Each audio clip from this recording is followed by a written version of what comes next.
Hello, friends. I'm Leigh Brown. This is Crazy Shit in Real Estate. Tom Dunkel is going to bring you some inspiration after he drops a whole bunch of education in real estate investing your way. So enjoy the conversation. I'll see you on the other side. You're listening to Crazy Shit in Real Estate.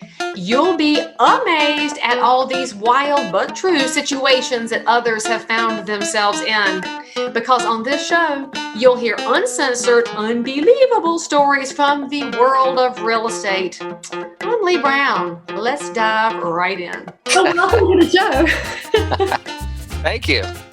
I thought I'd share some festivities with your crowd. So that'll be fun. I'm pretty sure this will get good comments because I know everybody right now is going, "Oh, happy birthday, Tom!" Even if they don't know you, they'll be glad to be nice because that's how my audience is. So tell me about Tom and where you're located, what you do in and around real estate. Give us some of the story.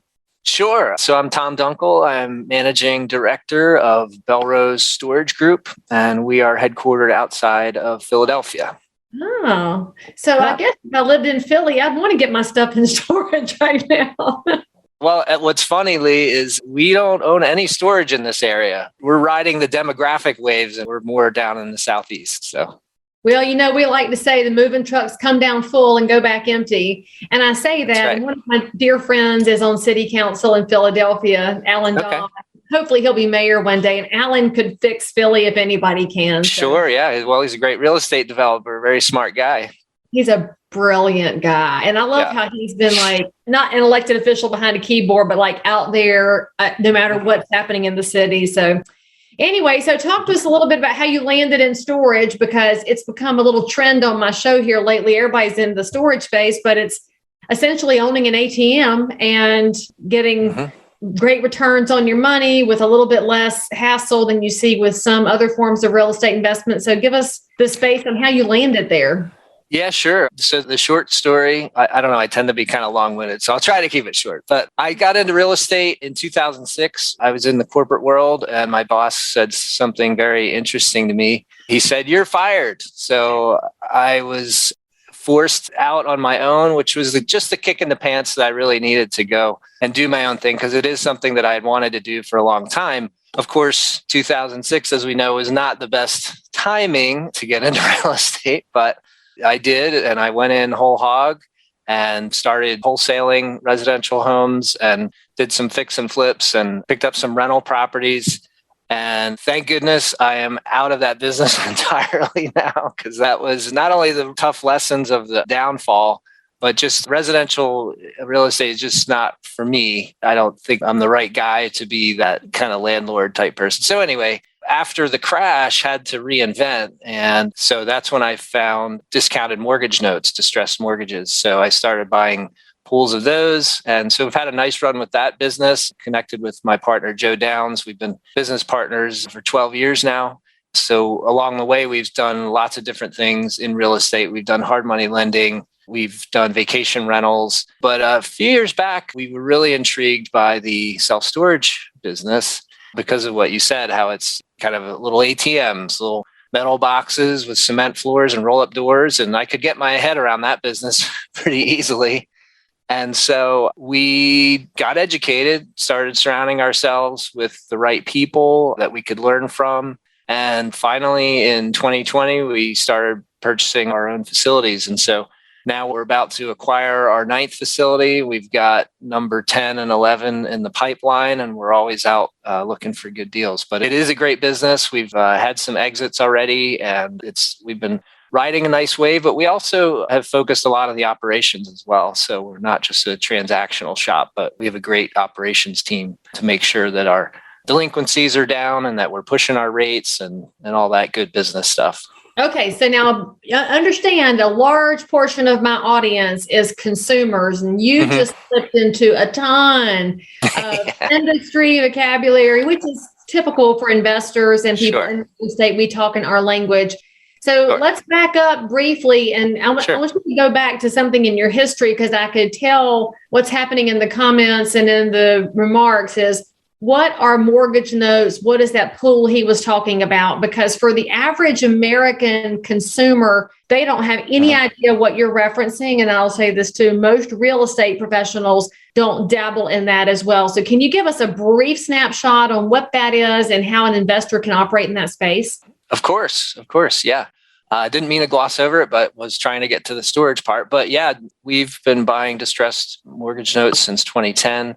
And what that is, Leigh, is simply a mortgage that's gone into default. So a loan is made to a consumer who's purchased a home and a life event happens, illness, divorce, all kinds of things that can unfortunately have negative impact on someone's ability to pay their mortgage each month. So that loan will go into default, and banks are not really in the business of doing workouts. They're typically, their box is about yay big about how flexible they can be with a consumer. Plus, they have regulators that are reviewing their balance sheets all the time. And when a loan goes bad, that's really bad for the bank. It costs them money, which ultimately, let's face it, costs the management team, the CEO, takes a little ding out of their quarterly bonus. So those loans will get sold off into the world. And the larger banks will typically package these up into anywhere from hundreds to thousands of loans. And so companies like our distressed mortgage note company is called U.S. Mortgage Resolution. And we will buy that pool of loans from the bank and we buy them at a discount. So just making up numbers, if a single loan if there's a $50,000 balance on it, we might pay half of that or less, depending on how damaged that note is, how damaged that borrower is. Maybe the house is also in distress.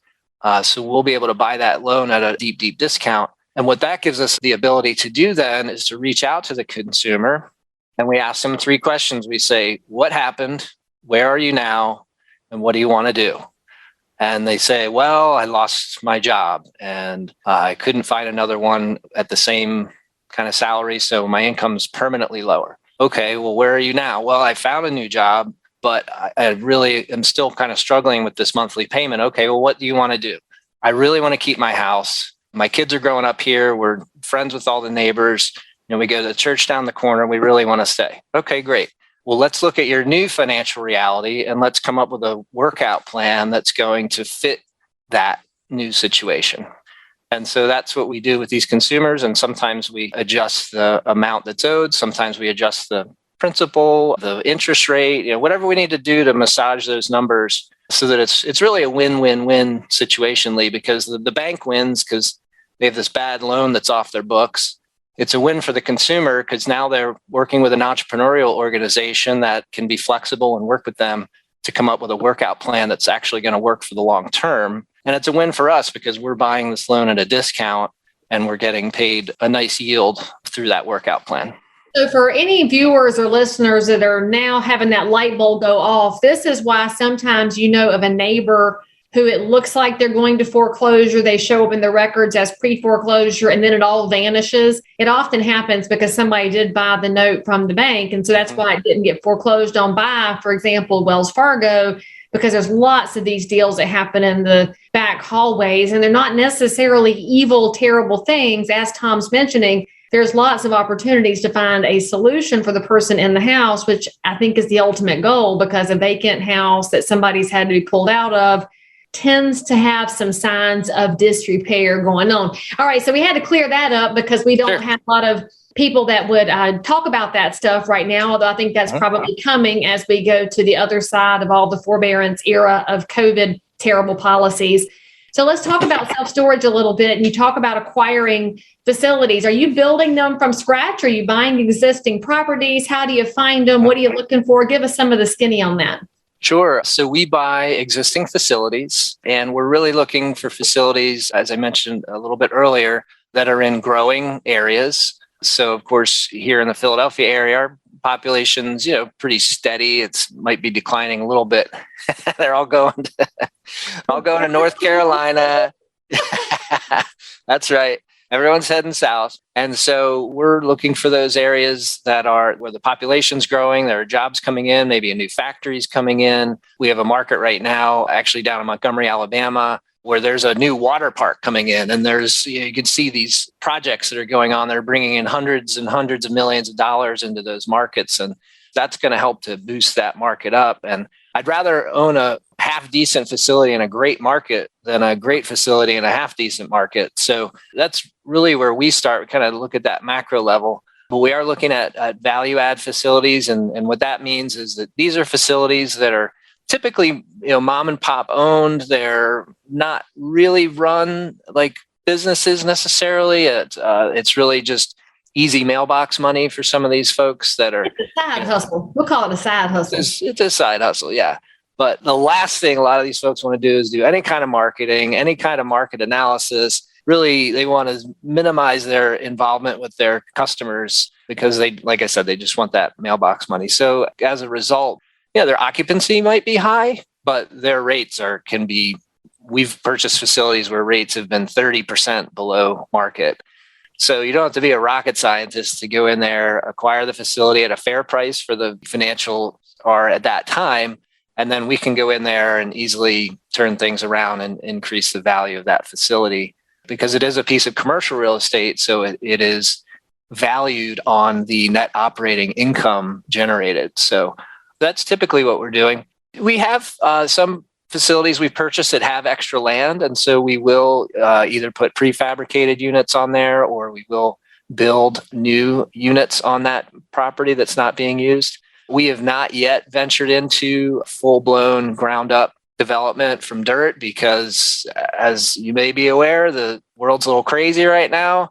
Supply chain is crazy. Prices of materials is crazy.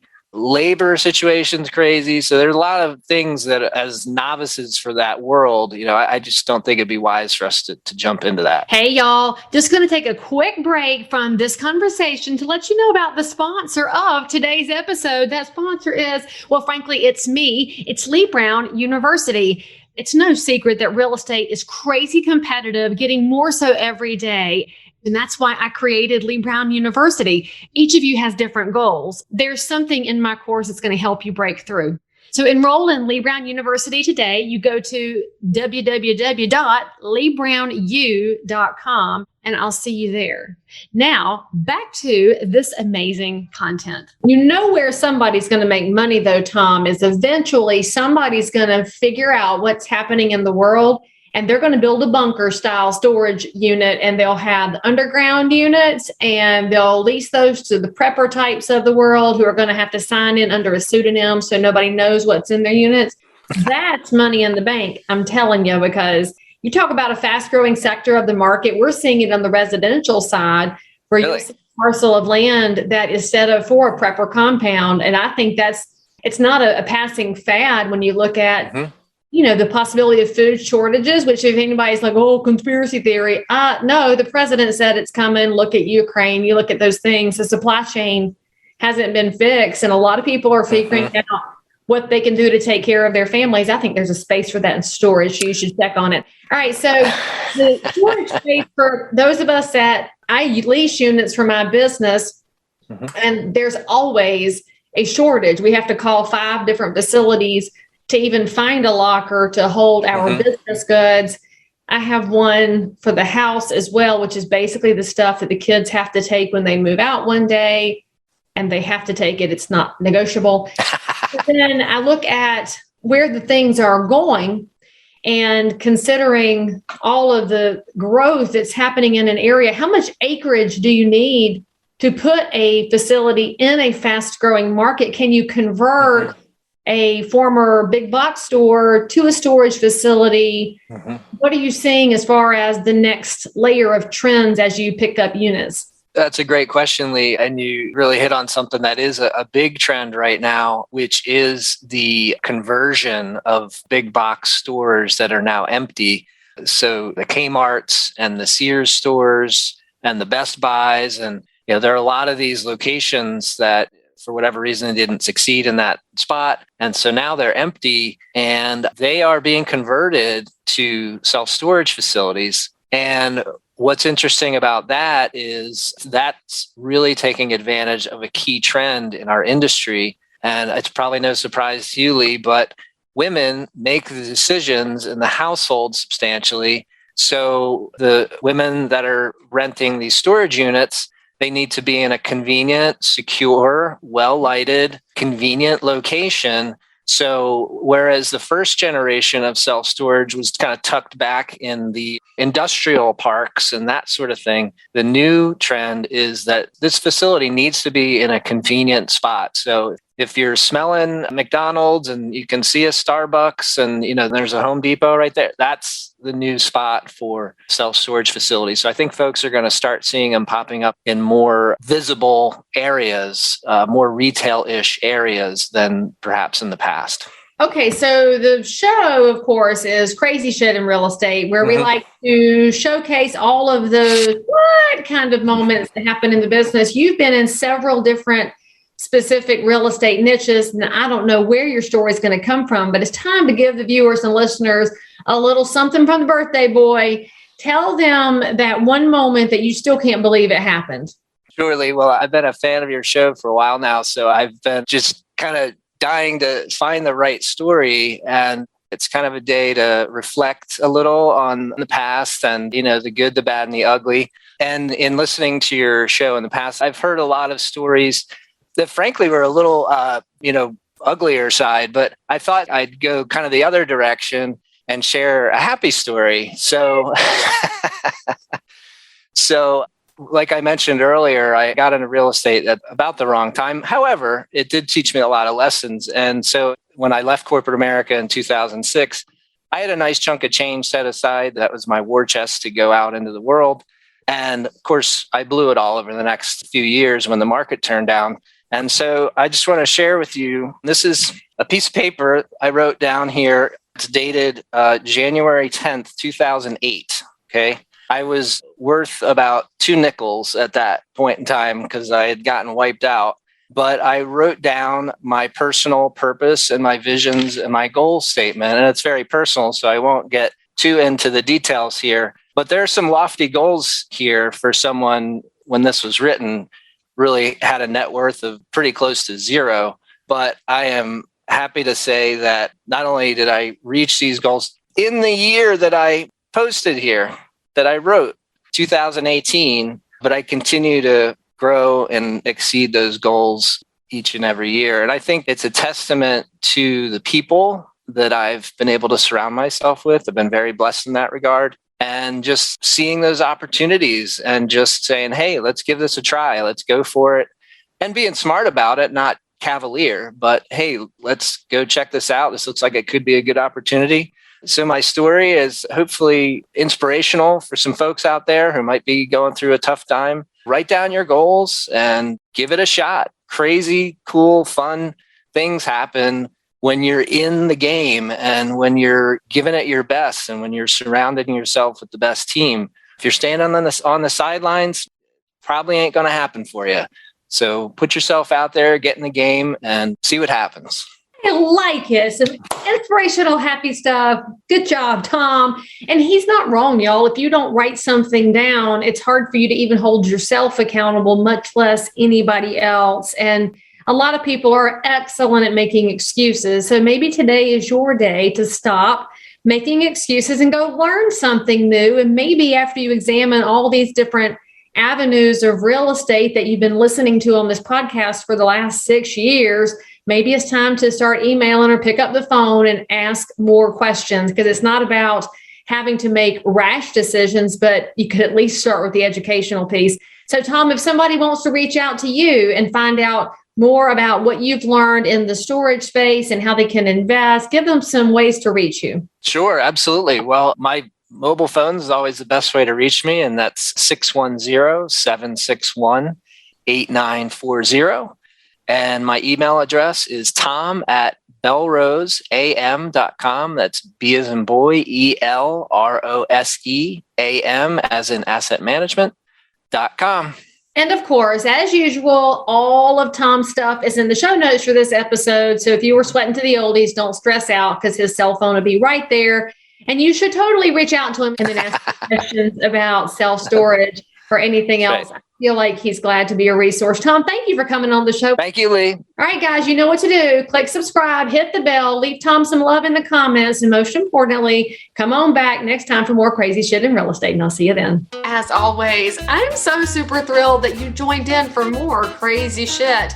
And if you're a realtor, investor, inspector, lender, or just a regular human being who happens to have an unbelievable story that you need to tell the world about, or frankly, you just need to one-up the story you just heard, then make sure to DM me on Instagram at Leigh Thomas Brown, or tweet me at Leigh Brown, or frankly, any social network where you hang out. I'm there. And if you had some fun, then you totally want to subscribe so you don't miss out on any future episodes.